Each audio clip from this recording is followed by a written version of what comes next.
लड़की ने एक ही समय में चाचा और उसके भतीजे दोनों को डेट किया, सिर्फ एक अमीर परिवार में शादी करने के लिए। उसने मासूम देवी बनने का नाटक किया और आदमी के भतीजे को अपने प्यार में दीवाना बना दिया। उसी समय उसने खुद को गांव की एक गरीब लड़की के रूप में पेश किया, जिससे एक अरबपति आदमी उसके बारे में सोचना ही बंद नहीं कर पाया। कुछ दिन पहले बारिश भरी एक रात में लड़की गलती से एक लग्जरी कार से टकरा गई। वह तुरंत डर गई और उसे समझ नहीं आया कि क्या करे। जब उसने कार के मालिक को बाहर निकलते देखा तो लड़की तुरंत जमीन पर घुटनों के बल बैठ गई और कहा कि वह पास के एक गांव की रहने वाली है। उसने दावा किया कि वह हर दिन सिर्फ एक छोटा सा सड़क किनारे का ठेला लगाकर ही पैसे कमा पाती है।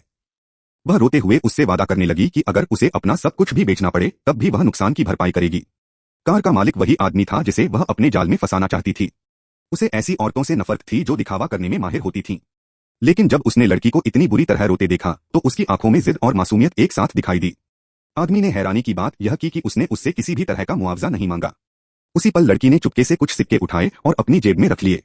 आदमी को लगा कि वह सचमुच एक दयालु और विनम्र लड़की है जिसे पैसों से कोई मतलब नहीं, लेकिन उसे जरा भी अंदाजा नहीं था कि वही लड़की असल में उसके भतीजे के सपनों की रानी थी और उसका भतीजा उसी के लिए देर रात समुद्र किनारे सीपियां इकट्ठी करते समय घायल हो गया था।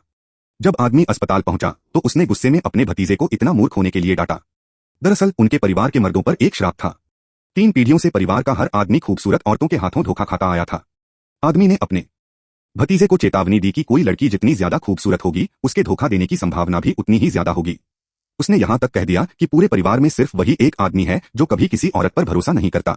लेकिन अगले ही दिन उसने अपने सहायक को लड़की की पूरी जानकारी जुटाने का आदेश दिया, क्योंकि वह चुपचाप उसकी मदद करना चाहता था। उस समय लड़की अपनी गंभीर रूप से बीमार बहन के इलाज के लिए पैसे जुटाने की कोशिश कर रही थी।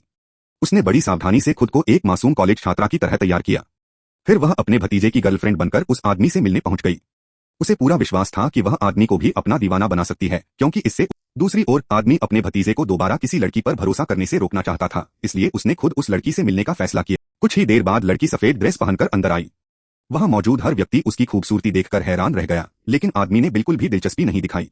वह मन ही मन उसकी तुलना उस सीधी सादी लड़की से करने लगा जिससे वह पहले मिल चुका था। उसे यकीन था कि यह लड़की उस मासूम और जमीन से जुड़ी लड़की की बराबरी कभी नहीं कर सकती। जैसे ही लड़की मुड़ी और उसकी नजर उस आदमी पर पड़ी, आदमी एकदम सन्न रह गया। उसने कभी सपने में भी नहीं सोचा था कि उसके भतीजे की गर्लफ्रेंड वही लड़की निकलेगी।